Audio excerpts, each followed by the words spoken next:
Durante anos trabalhei com a ideia de reformar as instituições existentes na sociedade. Uma pequena mudança aqui, uma pequena mudança ali, mas agora me sinto diferente. Se tem que ter uma reconstrução de toda a sociedade, uma revolução de valores. Dr. Martin Luther King Jr. Uma citação do Dr. Martin Luther King de um artigo chamado Racismo Sistêmico na América, Perpetuação e Soluções, que eu acho bem apto no momento, porque a escalada de racismo pelo mundo está arrumando no mesmo patamar que o autoritarismo também está levantando no mundo, né? Todas as tendências negativas estão fazendo chorar. E eu achei interessante, esse é um artigo de Peter Joseph no medium.com, que eu acho bem relevante por espelhar a situação brasileira, que a gente tende a individualizar e achando que os problemas brasileiros são só brasileiros, sim, até certo ponto, mas não se pode esquecer que eles são todos espelhados e vêm de algum lugar, e esse lugar que reflete no mundo inteiro, não só no Brasil. A diferença é somente em graus. Então, começando o artigo. Se há algo que aprendemos sobre a natureza da realidade, é que tudo provém de algo. Todos os campos da ciência lidam com causalidade, criando modelos para tentar entender melhor os fenômenos. Isso envolve rastrear influências sistêmicas que manifestam observações repetidas, permitindo modelos preditivos. No entanto, é importante reconhecer que nossa percepção mais básica muitas vezes vai contra esse pensamento, uma vez que o que vemos e sentimos com nossos próprios olhos e ouvidos é fundamentalmente superficial. A própria evolução do conhecimento mostra esse movimento. Por exemplo, há muito tempo as pessoas pensavam que a Terra era plana. Por quê? Porque simplesmente parecia assim. E como tal, é importante reconhecer que nós, seres humanos, temos uma inibição natural quando se trata de pensamento sistêmico ou científico. E grande parte da confusão que vemos ao nosso redor hoje é o resultado. Diante disso, as ciências sociais que emergem hoje, em particular no campo de epidemiologia, o estudo de saúde pública, desafiam ainda mais nossa percepção superficial. Um exame das instituições e crenças culturais dominantes de hoje revela um profundo vazio no pensamento científico quando se trata da sociedade. Na verdade, não há nenhuma outra área de estudo intelectual que pareça estar tão atrasada, e há muitas razões para isso, que estão além do escopo desse artigo. No entanto, que seja declarado que se uma perspectiva sociológica verdadeiramente causal fosse levada a sério para abordar os padrões e problemas modernos, ela desafiaria todo o estado de normalidade como conhecemos. Isso exporia o quão ineptos são os estabelecimentos tradicionais e crenças filosóficas relacionadas por trás deles são. Em outras palavras, isso desafiaria a própria identidade da maioria da população. Dito isso, como escrito extensivamente no livro The New Human Rights Movement, do qual esse artigo é parcialmente derivado, simplesmente não se pode entender a civilização sem compreender ciência de sistemas. A maior falácia que continua a atormentar nossa integridade intelectual, resultante de nossa natureza superficial, conforme mencionado antes, é a da causalidade singular, causalidade única. Para onde quer que você olhe no mundo hoje, a culpa é colocada sempre da maneira mais estreita possível. Extrema desigualdade? Vamos culpar a ganância humana. Devastação do ecossistema com todos os sistemas de suporte de vida em declínio? Vamos culpar corporações amorais ou políticas regulatórias fracassadas. Crime desenfreado nas cidades?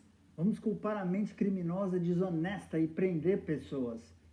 Constituintes políticos comprados por lobistas? Vamos inventar algum tipo de abstração sem sentido e racionalizá-la com a frase capitalismo do apadrinhamento. Pobreza galopante? Vamos culpar a preguiça da classe baixa e fingir que a nossa economia é um campo de jogo igual para todo mundo, porque todos recebem o que merecem. Essas desculpas superficiais e não sistêmicas continuam e são, sem dúvida, amplamente aceitas. Se ouve isso na linguagem baseada em slogans da maioria. Cometa o crime, cumpra a pena. Junto com infindáveis chavões e declarações da comunidade ativista, como retirem o dinheiro da política. Um exemplo crítico disso que vale a pena abordar é o próprio sistema de justiça criminal, que é um nome apto. O sistema de justiça é criminal. O sistema de justiça é criminoso. A própria noção de que alguém deve ser simplesmente punido por violar a lei, como se qualquer ação humana fosse resultado único do livre-arbítrio de uma pessoa, prova bem o ponto. O fato é que, uma vez que se tenha fenômenos repetidos em nível populacional, como violência criminal, por exemplo, e esses padrões de comportamento possam ser estatisticamente ligados a pré-condições sociais, pobreza, desigualdade, experiências infantis, o argumento de livre-arbítrio nunca será suficiente para explicar a causalidade de um comportamento. Para simplificar o argumento em bem abstrato, vamos imaginar duas ilhas, cada uma com 10.000 pessoas. Por causa dessa abstração, esses dois grupos são absolutamente idênticos, como se um fosse clonado do outro. Em uma ilha, a população expressa uma cultura feliz e pró-social, sem crime. Na outra ilha, algo diferente ocorre. Enquanto 90% delas se comportam como a primeira cultura da ilha pró-social, 10% delas recorrem a um comportamento antissocial, criando violência e crime. Uma vez que os dois grupos são clones um do outro, com a única diferença sendo a natureza da condição de cada ilha, deve-se concluir que não são os próprios indivíduos dentro desse grupo de 10% que são o problema, mas sim que deve haver algo errado com a condição da ilha. Alguma coisa na condição dela deve estar causando um comportamento antissocial nessa minoria de 10% da população. Nesse caso, a resolução do problema só poderia ocorrer achando quais características dessa condição da ilha são causais. Não haveria propósito de longo prazo em lutar contra os comportamentos individuais, prendendo as pessoas ou algo semelhante, uma vez que o que está criando o comportamento delas ainda existe. Os problemas continuarão ocorrendo, acontecendo geração após geração. Não se pode também prever exatamente quais indivíduos cometerão os crimes, mas se pode esperar pelo resultado estatístico em geral. Como um exemplo real disso, a mesma lógica pode ser aplicada a tiroteios em massa pelos Estados Unidos, fenômeno no qual o Brasil já demonstra sinais da doença. Antes da Covid-19, que alterou drasticamente a normalidade, os Estados Unidos assistiam a uma média de um tiroteio em massa por dia, que ocorria por anos antes. Novamente, não se sabe quem serão os atiradores exatamente, mas a consistência estatística em geral e a previsibilidade geral permanecem. É assim que funciona a abordagem epidemiológica. Da mesma forma que a cada temporada de gripe, haverá uma média estatisticamente consistente de infectados, embora seja difícil saber quem será exatamente infectado. Agora, isso não significa que as pessoas simplesmente não têm vontade própria, e portanto é fútil tentar apelar para a moralidade de alguém, nem argumentar que as pessoas não são influenciadas pela educação e experiência. Mas se essas são as únicas abordagens, juntamente com a ameaça legal punitiva, a capacidade de alterar o comportamento aberrante de alguém, em geral, será ineficaz. É ineficaz. Como empiricamente se comprova.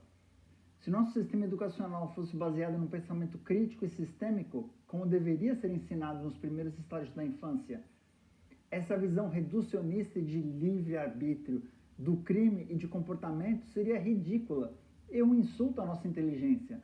A população informada e seu governo não teriam escolha a não ser trabalhar para encontrar e remover as pré-condições sociais básicas para tais atos antissociais. em vez de punir esses sintomas à medida que ocorrem sem fim. Afirmo tudo isso porque, para entender a perpetuação do racismo, é preciso abandonar a ideia de que as pessoas que têm preconceito racial, consciente ou subconsciente, serem os únicos responsáveis por essas perspectivas e ações resultantes. É cientificamente impossível para uma pessoa apresentar essa perspectiva social sem uma confluência de influências informativas, moldando esse sistema de crenças ao longo do tempo. Com a continuação do movimento americano pelos direitos civis dos anos 60, vindo na forma de Black Lives Matter e outras iniciativas, o público hoje aprendeu um novo termo: racismo sistêmico. Entretanto, há grande confusão sobre o que o termo significa, uma vez que, mais uma vez, sua natureza sistêmica falha nossa intuição. Tanto é assim que muitos constituintes conservadores hoje nem mesmo acreditam na existência de racismo sistêmico, mostrando um grande nível de analfabetismo. A verdade é, todo racismo é sistêmico. Como eu vou explicar? Como uma parte, continuando a explicação, a origem da polícia americana de hoje, ela teve início na patrulha de escravos, aqueles escravos que escapavam e as patrulhas iam atrás daqueles que escaparam, que eu vejo uma certa similaridade com a do Brasil, porque a polícia no Brasil, quem trouxe foi Portugal, para proteger a família real, que lá se refugiou. Então é interessante, aí, porque o lema deles era segurança e força em proteção da família real. Então tem essas tangentes paralelas entre a América do Sul e a América do Norte, aonde foi colonização à base da força no Brasil e a base da força no Norte, mas lá não por um país do exterior. Era colonização baseada em quem já morava lá naquela época, não um país estrangeiro entrando, mas tem a similaridade, né? Não um país estrangeiro desbravando o território. Eles já estavam um pouco à frente do Brasil nesse aspecto, mas é interessante porque eles são bem paralelos, né? Segurança e força foi o lema da origem da polícia, que parece ocorrer até hoje. Continuando aqui a explicação, parte 1, origens, num artigo. Como criança, crescendo nas décadas de 80 e 90, a narrativa que me ensinaram na escola sobre as origens da escravidão nos Estados Unidos era que, devido ao preconceito racial com os brancos se considerando superiores aos negros, os africanos eram sequestrados, carregados em barcos e trazidos para os Estados Unidos por meio do que agora é conhecido como comércio transatlântico de escravos. Embora a escravidão desses seres humanos fosse claramente para fins econômicos, em nenhum momento esse incentivo foi questionado a ponto de se considerar que talvez, apenas talvez, o próprio sistema econômico capitalista devesse levar alguma culpa. Na realidade, embora o sequestro de pessoas na África certamente fizesse parte da equação naquela época, isso não ocorreu entre os europeus, em grande escala. Em vez disso, os reis na África não apenas sequestravam e escravizavam seu próprio povo, eles venderam milhões de africanos a empresários brancos. Abre aspas. Foram os próprios africanos que escravizaram seus companheiros africanos, enviando-os para a costa para serem transportados ao exterior. Fecha aspas. Diz o pesquisador Akosua Pebe, da Universidade de Gana. Isso não é apontado para difundir culpa, mas para destacar o incentivo empresarial arraigado. Estes reis estavam envolvidos em comércio e negócios. Embora seja comum assumir indignação moral com esse tipo de prática e abuso, colocando a culpa nos comerciantes, é irracional ignorar a estrutura pela qual todas as partes foram orientadas e recompensadas. Hoje, a visão prevalecente ainda é aquela que não se vê nenhum problema com a compra e venda de mercadorias no mercado aberto, argumentando que a economia de mercado não deve ser culpada pelas decisões desumanas dos envolvidos, como se tais decisões amorais fossem totalmente independentes da estrutura e incentivos do sistema econômico. O sistema econômico é superficialmente visto como uma mera ferramenta arbitrária e sem preconceitos, utilizada e definida apenas pelas ações humanas. Vemos o mesmo tipo de argumentos morais irracionais ao abordar a escravidão moderna, com hoje mais escravos legalmente definidos existentes do que qualquer outro momento na história humana.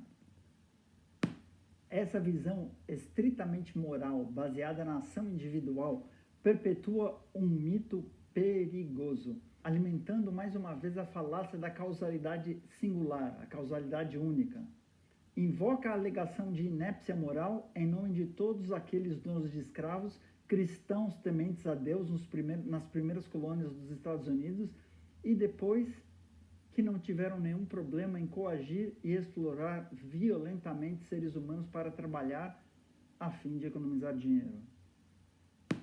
Dito isso, e como a maioria sabe, a prática básica da escravidão acompanha a humanidade a um grau ou outro. Remonta milhares de anos na antiguidade. No entanto, poucos consideram por que este tem sido o padrão. E se consideram, tendem a cair em ideias vagas como natureza humana, junto com teorias darwinianas escolhidas a dedo, de nossa inerente tendência de supostamente rumar à dominação social. Então vamos recuar e reconsiderar nossa evolução social. A maior mudança na história da humanidade foi a Revolução Neolítica.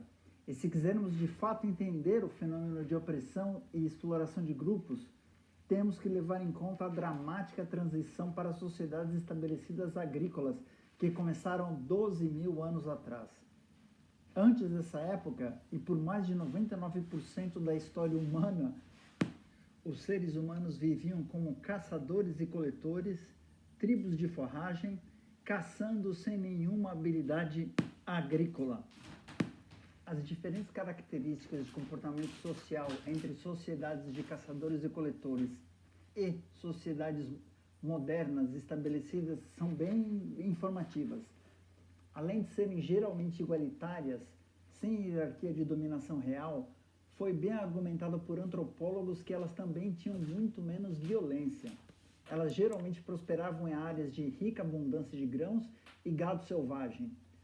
Sua existência, a nível de subsistência, criou um tipo único de abundância minimalista, onde a escassez não era uma pressão sociológica abrangente. Essas conclusões foram tiradas parcialmente de evidências arqueológicas do período pré-neolítico, mas principalmente de análises de poucas tribos de caçadores e coletores que existiram em regiões remotas do mundo nos últimos séculos. Economicamente, elas tinham o que chamamos de economias de doar, onde compartilhavam sem expectativa de reciprocidade. Na verdade, existem histórias de forasteiros recebendo artesanatos de tribos existentes, apenas para sentir a necessidade de dar algo em troca, como muitos fazem na cultura moderna. Esse comportamento recíproco foi considerado ofensivo pela tribo, pois elas sentiam que a troca era uma recusa de amizade. O antropólogo britânico Tim Ingold destaca a ideia de que a diferença entre doar e trocar tem a ver com a percepção social baseada em companheirismo autônomo versus obrigação involuntária. Ele afirma, abre aspas, claramente, tanto os caçadores e coletores quanto os cultivadores agrícolas dependem de seus ambientes, mas enquanto para os cultivadores essa dependência se enquadra em uma estrutura de obrigação recíproca, para os caçadores e coletores ela repousa no reconhecimento da autonomia pessoal. O contraste é entre as relações baseadas na confiança e aquelas baseadas na dominação. Fecha aspas. Da mesma forma, eles mantiveram ativamente uma cultura de igualdade. eram cientes do interesse pela igualdade e se outros tentassem ir contra ou assumir controle, a tribo como um todo corrigiu o comportamento por meio de várias estratégias, algo que o antropólogo Christopher Bowen chamou de hierarquia de dominação reversa. Tudo isso é apontado para mostrar o contraste de comportamento e valores dessas primeiras culturas, cujo modo econômico era muito diferente do que conhecemos hoje. Revela que há um determinante na forma como uma cultura é orientada, com base em seu ambiente e meios econômicos. Uma coisa que elas não tinham com certeza era escravidão humana. A escravidão, independentemente da forma, seja por dívida, ou trabalho contratado, ou escravidão forçada, ou por conquista militar, etc., é um fenômeno que teve início após a Revolução Neolítica, quando os meios de produção mudaram. Sociedades agrárias estabelecidas emergentes criaram novos incentivos, valores e práticas, incluindo o trabalho especializado, comércio, a necessidade de proteção, a invenção de propriedade e outras características comuns da sociedade atual. Consequentemente, a estrutura e a ética do que conhecemos como negócios foram moldadas. O capitalismo como conhecemos não é um sistema idealizado por filósofos como Adam Smith. Ele evoluiu naturalmente em suas características devido ao determinismo ambiental e dos meios de produção, nascidos da Revolução Neolítica, modulado pela tecnologia e outros fatores durante longos períodos de tempo. Como tal, assim como alguém pode usar uma mula para arar um campo sem ter que pagar a mula, foi um passo para o produtor ver o valor da redução dos custos no trabalho humano para aumentar o lucro. Embora os principais escritos históricos ainda tendam a encobrir essa tendência baseada no mercado de escravizar e explorar as pessoas, criando desculpas ideológicas ou religiosas, o propósito técnico permanece: maximizar a renda, reduzindo custos. Isso entendido, vamos agora pular nessa trajetória pós-neolítica para o alvorecer dos Estados Unidos e sua instituição da escravidão baseada em raça. Talvez a história mais amplamente não percebida hoje em relação à realidade da escravidão nos Estados Unidos e praticamente no mundo inteiro é que a escravidão baseada em raça, na verdade, não era baseada em raça quando começou. A verdade pouco conhecida é que a ideia de raça foi literalmente criada como uma construção legal muito tempo depois do início da escravidão africana. O mito predominante, conforme aprendi na escola, e eu também, era que os europeus se sentiam superiores aos africanos e, portanto, sentiam que eles eram escravos naturais. A verdade é que a escravidão nos Estados Unidos, bem como o resto do mundo, começou como uma decisão econômica baseada no mercado para garantir mão de obra barata e investimentos lucrativos. E a cor da pele tinha pouca ou nenhuma importância.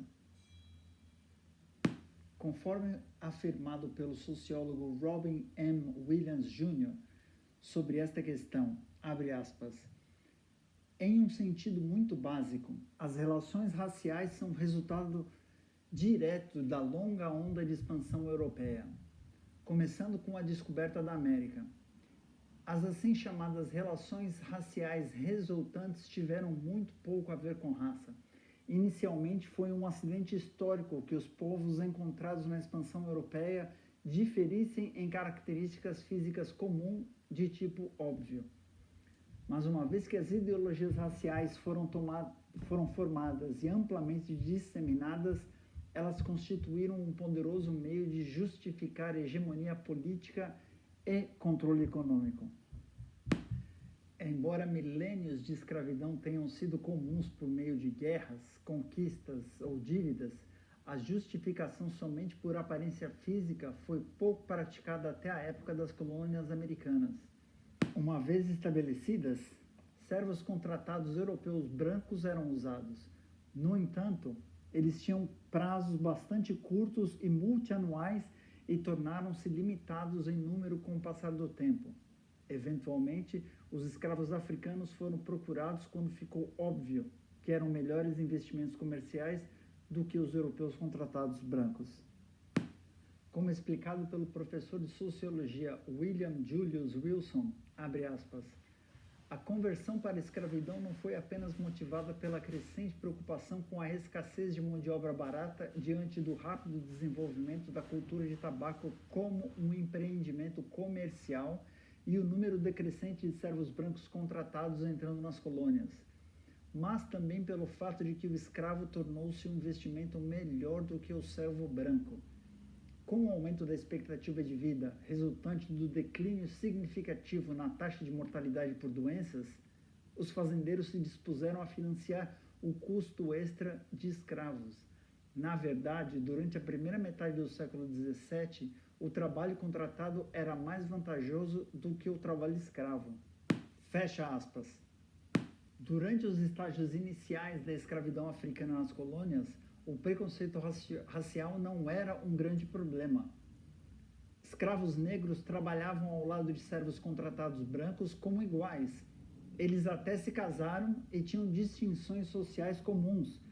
Isso foi antes da construção artificial de raça ser legalmente criada. Conforme detalhado pelo professor de Direitos Civis Carter A.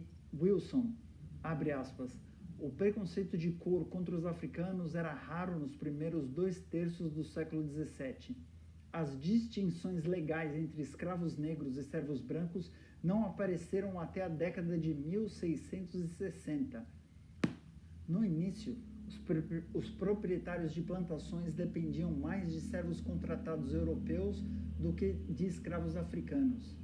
Inicialmente, as atitudes e o comportamento em relação ao escravo africano diferiam um pouco daqueles em relação ao servo europeu, exceto que o servo servia apenas por um curto prazo, geralmente 7 anos, e o escravo africano, geralmente, mas nem sempre, servia por toda a vida. Os casamentos interraciais eram comuns na primeira metade do século XVII e, nessa época, provocavam pouca ou nenhuma reação. O status cristão e a moral cristã eram importantes. Raça, não. O verdadeiro alvorecer do racismo nos Estados Unidos não foi a escravidão em si, mas como a estrutura da escravidão acabou sendo apoiada e justificada. A transição completa de servos brancos temporários para escravos negros vitalícios começou por volta da última metade do século XVII, com um enorme aumento populacional por meio de comércio global de escravos africanos. A expansão da agricultura comercial nos estados do sul especificamente criaram demanda. Por volta dessa época, a política pública começou a se mudar com o interesse específico de criar divisão entre os servos brancos existentes ou brancos pobres e escravos negros. O historiador Edmund S. Morgan observa que os índios também eram escravizados e alienados da mesma forma, referindo-se às ações de uma assembleia do governo na Virgínia. Ele afirma, abre aspas, a Assembleia deliberadamente fez o que pôde para fomentar o desprezo dos brancos pelos negros e índios. Em 1680, prescreveu 30 chicotadas se algum negro ou outro escravo presumir levantar a mão em oposição a qualquer cristão. Esta foi uma disposição particularmente eficaz que permitiu aos servos intimidar os escravos sem medo de retaliação, colocando-os assim psicologicamente no mesmo nível dos senhores. Fecha aspas. Foi essa tática de divisão social, separando escravos negros de brancos pobres, que serviu de uma forma de segurança por meio de domínio hierárquico, estabilizando a prática econômica. Com o tempo, várias desculpas para a inferioridade dos negros foram inventadas. Estas variam de pagãos não cristãos a burros de carga. Também deu incentivo para distorcer, eventualmente, as teorias de Darwin, gerando décadas de racismo científico. incluindo colocar africanos e outros povos indígenas em gaiolas e exibi-los em um zoológico dos Estados Unidos junto com macacos e outros animais. No geral, essa reorientação gerou uma cultura de intolerância e dominação que ecoa até hoje. Parte 2. Perpetuações. Com essa história entendida, vamos agora considerar o período pós-escravidão, fazendo a pergunta: por que esse tipo de racismo ainda persiste geração após geração nos Estados Unidos e em diferentes graus no mundo? Para responder a esta pergunta, vamos primeiro considerar uma importante revelação epistemológica nascida do movimento dos direitos civis dos anos 60, para o qual organizações modernas como Black Lives Matter são, sem dúvida, uma continuação. Em 1967, um livro foi publicado chamado Black Power, The Politics of Liberation, por Charles V. Hamilton e Stolly Carmichael. Nesse texto foi introduzido um conceito muito importante, novo para a época, o de racismo institucional. O livro afirma, abre aspas, o racismo é aberto e encoberto. Ele assume duas formas intimamente relacionadas: brancos individuais agindo contra negros individualmente e na operação de forças estabelecidas e respeitadas na sociedade que recebe muito menos condenação do que a primeira. Isso não quer dizer que todo americano oprime conscientemente o negro. Ele não precisa. O racismo institucional tem sido mantido deliberadamente pela estrutura de poder e pela indiferença, inércia e falta de coragem por parte das massas brancas, bem como dos mesquinhos funcionários. Ele continua, abre aspas, quando terroristas brancos bombardeiam uma igreja negra e matam 5 crianças negras, isso é um ato de racismo individual, amplamente deplorado pela maioria dos segmentos da sociedade. Enquanto na mesma cidade, Birmingham, Alabama, 500 bebês negros morrem a cada ano devido à falta de comida adequada, abrigo e instalações médicas, e outros milhares são destruídos e mutilados física, emocional e intelectualmente devido às condições de pobreza e discriminação na comunidade negra, essa é uma função do racismo institucional. Fecha aspas. O uso do termo racismo institucional é um pouco vago nesse trabalho, junto com outras definições que ocorreram em tempos mais recentes.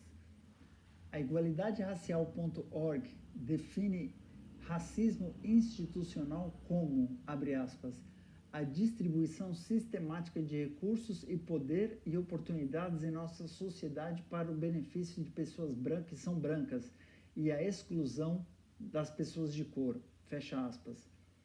O problema é que essa intenção por parte dos participantes em qualquer instituição não é esclarecido. A distinção a ser feita aqui é entre o preconceito óbvio por parte de uma pessoa ou grupo, como a Ku Klux Klan, versus situações não intencionais ou inconsistentes que criam resultados em favor de um grupo ou detrimento de outro. Colocado sucintamente nesse sentido, o racismo sistêmico é melhor definido como resultados racistas ocorrendo sem intenção racista. Na realidade, a linha está borrada. Conforme declarado anteriormente nesse artigo, todo racismo é sistêmico por natureza. Os membros da Ku Klux Klan não acordaram um dia sem influências anteriores e decidiram odiar negros.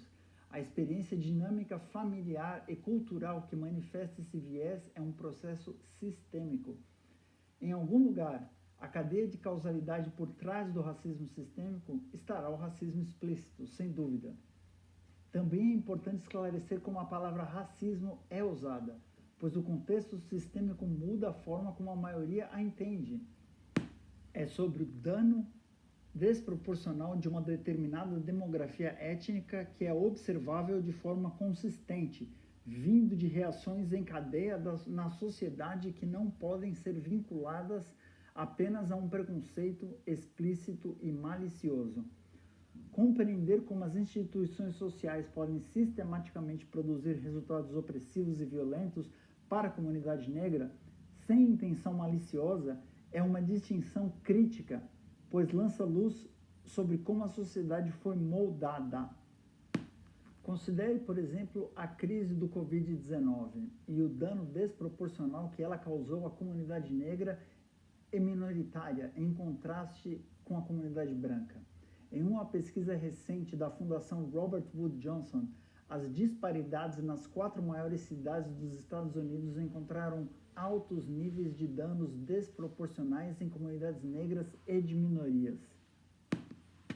Em Houston, 81% das famílias negras relataram sérios problemas financeiros, 69% em Chicago, 62% na cidade de Nova York e 52% em Los Angeles. Em Houston, enquanto 63% do total de domicílios relataram ter sérios problemas financeiros durante a pandemia, 34% eram brancas e 81% eram negras. Uma grande diferença. Esse padrão é consistente em geral, incluindo muito mais doenças e mortes afetando a comunidade negra por todo o país, em contraste à comunidade branca. Um relatório de maio registrou que quase 23% das mortes relatadas de Covid-19 nos Estados Unidos são afro-americanas, embora os negros representem apenas 13% da população dos Estados Unidos.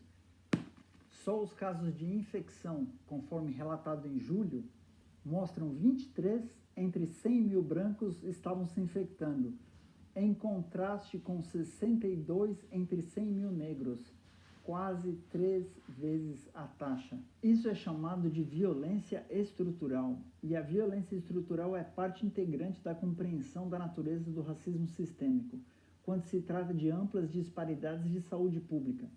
Como aludido por Carmichael antes, quando ele diz 500 bebês negros morrem a cada ano por causa da falta de abrigo adequado para alimentação, instalação médica e outros milhares são destruídos e mutilados fisicamente, o que ele realmente se refere é a violência estrutural, que significa violência abrangente evitável. Em nosso senso de experiência que é localizado, nós tendemos a pensar na violência como uma questão direta, de pessoa contra pessoa, não como um resultado sistêmico que mascara sua fonte original. O sociólogo e matemático norueguês Johan Galtung, que foi altamente influenciado por Gandhi, introduziu formalmente o termo violência estrutural em 1969 e escreveu extensivamente sobre isso desde então. Em seu trabalho, ele definiu Gandhi como estruturalista, afirmando, abre aspas, Gandhi viu o conflito no sentido mais profundo como algo que foi construído na estrutura social, não nas pessoas. O colonialismo era uma estrutura e a casta era uma estrutura, ambos cheios de pessoas desempenhando suas funções de acordo com seus papéis ou status. O mal estava na estrutura, não na pessoa que cumpria suas obrigações. Exploração é violência, mas é bastante claro que Gandhi a vê como uma relação estrutural, mais do que mal intencionada, infligido em vítimas inocentes por homens maus. Fecha aspas. É essa maneira de pensar que permite compreender o quadro completo do que chamamos de racismo sistêmico.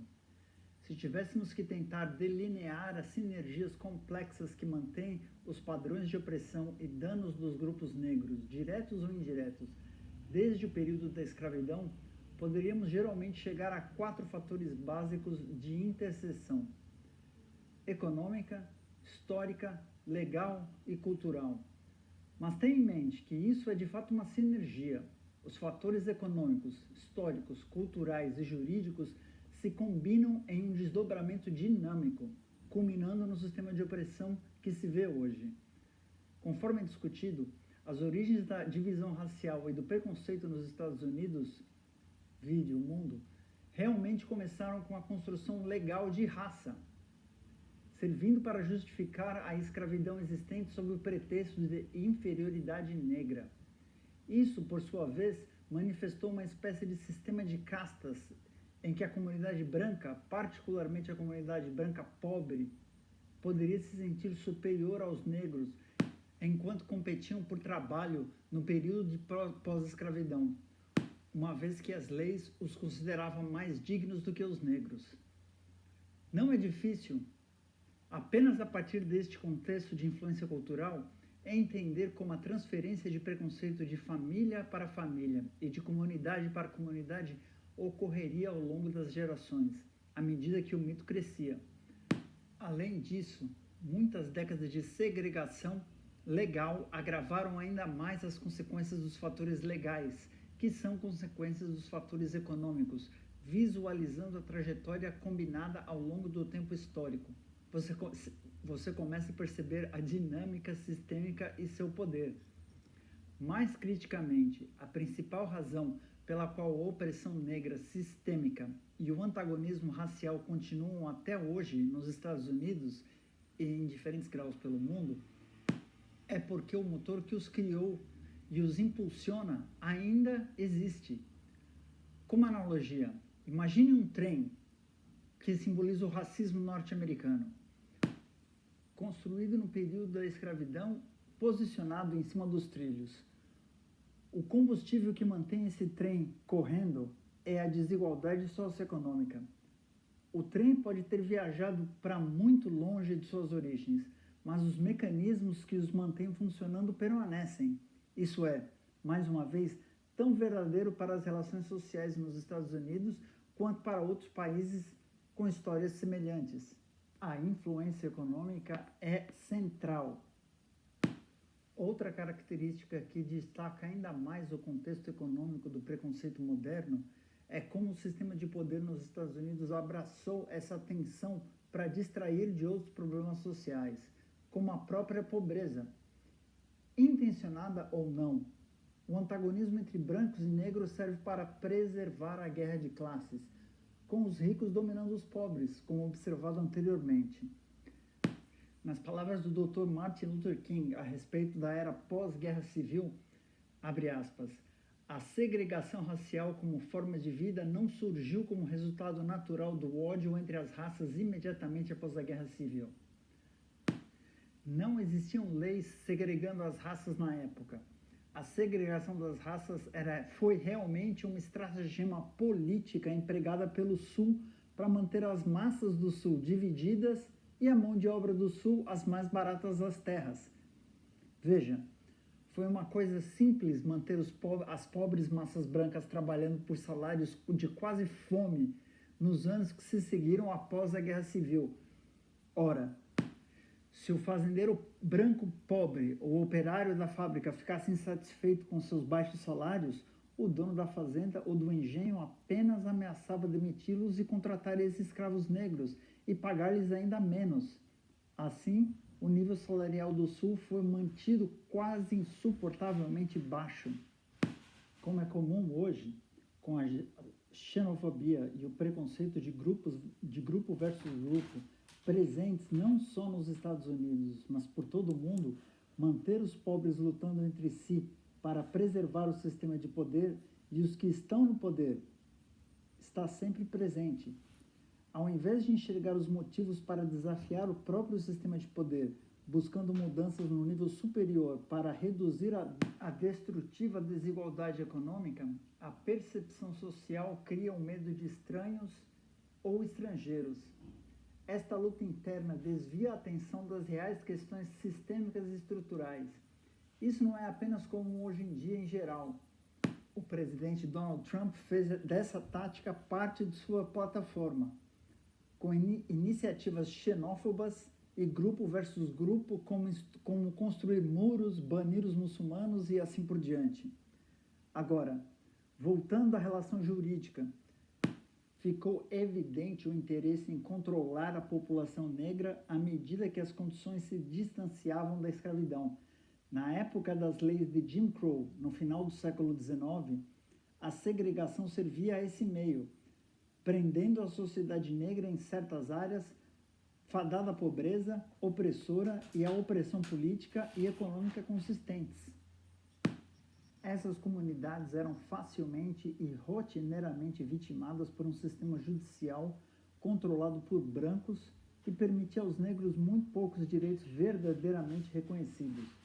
Na época em que os ativistas conseguiram forçar o alívio da opressão legal direta, em meados do século XX, removendo todas as barreiras legais no papel, o dano sociológico já causado era substancial.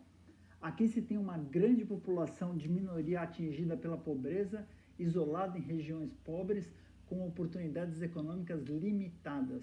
Não apenas a bagagem cultural de gerações de opressão branca persistiu, mas a comunidade negra também enfrentou uma desestabilização interna devido à falta de meios básicos. Na década de 70, houve forte indignação e desordem geral.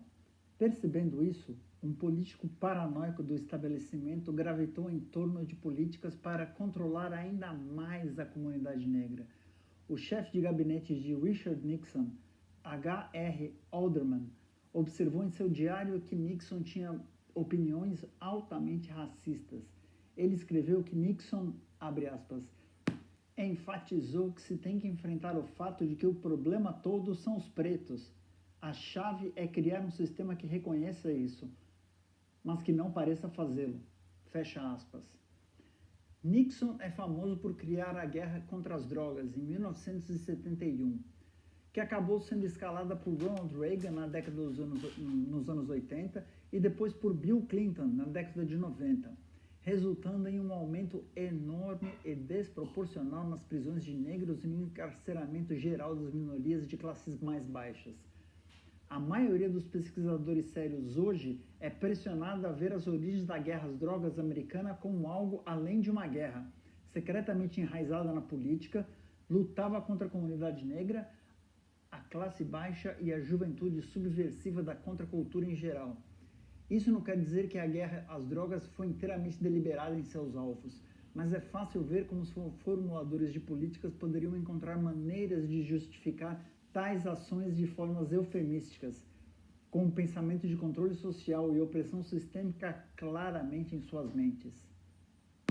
Em resumo, o sistema legal se transformou de opressão racial direta para mais indireta, visando os resultados da desigualdade socioeconômica histórica e atual, ao invés de qualquer grupo específico. Entre as leis draconianas sobre as drogas e os efeitos da desestabilização da pobreza e da privação na comunidade negra, a aplicação da lei poderia facilmente preencher suas cotas de prisão. O perfil racial não precisa ser uma política policial quando tudo que certos policiais veem, dia após dia, são crimes de minoria. Eles foram condicionados pela experiência superficial a associar os negros ao comportamento criminoso. Essa associação pode ser em grande parte inconsciente, da mesma forma que a comunidade branca cresceu para associar o jovem negro ao crime devido a décadas de retratos tendenciosos na mídia de notícias. Lembro-me disso em primeira mão, ainda criança, assistindo a telejornais nos anos 90, com a imagem repetida do jovem negro sendo preso, drogado ou atrás das grades. Na verdade, eu concluiria hoje que a entidade mais estigmatizada e vulnerável nos Estados Unidos é o jovem negro, fruto desse processo sistêmico de racismo. Parte 3. Soluções. Como deve ficar claro, dada a complexidade do que foi discutido, acabar com o preconceito de grupo e os vários níveis de racismo sistêmico e violência estrutural que vemos especificamente na sociedade dos Estados Unidos e pelo mundo, em diferentes graus, não vai acontecer do dia para a noite, nem vai acontecer por meio de apelos à moralidade, vergonha social ou chavões ativistas. Na minha experiência, 99% dos que denunciam a existência de racismo e intolerância parecem ter apenas duas ferramentas. A primeira sendo a expressão de protesto público sobre as ocorrências, como a brutalidade policial desproporcional contínua contra os negros. Com a segunda ferramenta sendo as demandas legais, as vagas demandas legais, supondo que algum tipo de ameaça punitiva contra aqueles potenciais futuros perpetradores terá um efeito relevante. Na realidade, como agora deve ser entendido, não se pode resolver um problema sistêmico sem primeiro compreender a natureza das forças sistêmicas de onde vieram e como são perpetradas. Com essas forças sistêmicas consideradas, surgem duas abordagens principais. Primeira, a história, conforme explicada, precisa ser entendida pela população em geral. Embora tal educação não vá mudar instantaneamente as mentes tendenciosas, especialmente porque muito do preconceito que vemos é reacionário e subconsciente, ela ainda é crítica. As escolas devem ensinar isso com grande detalhe aos alunos em tenra idade, enquanto instituições como a polícia deveriam ser constantemente lembradas disso. Como Marshall McLuhan afirmou uma vez, não há absolutamente nenhuma inevitabilidade desde que haja vontade de contemplar o que está acontecendo. Em segundo lugar, e de forma muito mais crítica, a pobreza e a desigualdade econômica devem acabar. Conforme observado, esse é o motor do medo e da dominação que mantém o fanatismo vivo mais do que qualquer outra força. Classismo é a mãe do racismo. Enquanto tivermos uma sociedade degoladora que força as pessoas a competirem entre si para sobreviver sem igualdade de condições, visto que a sociedade permanece estruturalmente manipulada em favor dos ricos, enquanto os pobres continuam a sofrer, nunca se verão as características racistas da sociedade moderna realmente desaparecerem. Nem se verá uma redução viável na brutalidade policial tão cedo. Martin Luther King estava ciente disso e deixou clara sua posição em seu último livro. Para onde vamos a partir daqui? Caos ou comunidade? Ele escreveu, abre aspas, percorremos um longo caminho em nossa compreensão da motivação humana e da cega operação de nosso sistema econômico. Percebemos agora que os deslocamentos no funcionamento do mercado de nossa economia e a prevalência da discriminação empurram as pessoas para a ociosidade e as prendem a um desemprego constante ou frequente contra sua vontade. Os pobres são menos frequentemente dispensados de nossa consciência hoje, sendo considerados inferiores e incompetentes. Também sabemos que não importa quão dinamicamente a economia se desenvolva e se expanda, ela não elimina toda a pobreza. Fecha aspas. Sua solução foi direta. Uma vez que o sistema de mercado se desdobrará, como faz, perpetuando sua marcante característica de desigualdade econômica, a abordagem mais simples era instalar uma renda universal mínima garantida para combatê-la. Ele declarou, abre aspas, agora estou convencido de que a abordagem mais simples provará ser a mais eficaz. A solução para a pobreza é aboli-la diretamente, por uma medida agora amplamente discutida, a renda garantida. Fecha aspas. Renda mínima garantida universal significa que cada cidadão é pago para viver, sem necessidade de emprego. Qualquer que seja a linha de pobreza, cada pessoa recebe essa renda diretamente, acabando com a pobreza. Embora a solução de King não fosse sistêmica no sentido de buscar mudar os mecanismos reais da criação de pobreza em si, sua compreensão das consequências da pobreza certamente o eram. UBI, ou Renda Básica Universal, é de fato um bom passo, mas é só isso que é. Enquanto a pobreza e a desigualdade socioeconômica são características indiscutíveis do capitalismo, o abuso ambiental também o é. Dada a destruição contínua do habitat devido às forças do mercado, uma vez que toda a economia global depende do crescimento para manter e criar empregos, a renda universal não será suficiente a longo prazo. Se tem que ter uma visão total de como funciona a economia. Fique tranquilo. Conforme mostrado na figura 5b, tirada do livro The New Human Rights Movement, se o habitat continuar a declinar, o racismo, o chauvinismo e toda uma série de preconceitos de grupo contra grupo voltarão à medida que as pessoas fiquem mais assustadas. É desnecessário dizer que se há algo que podemos atribuir à nossa natureza como seres humanos, é o interesse em sobreviver e que temos feras dentro de todos nós, o tempo todo esperando para serem provocadas.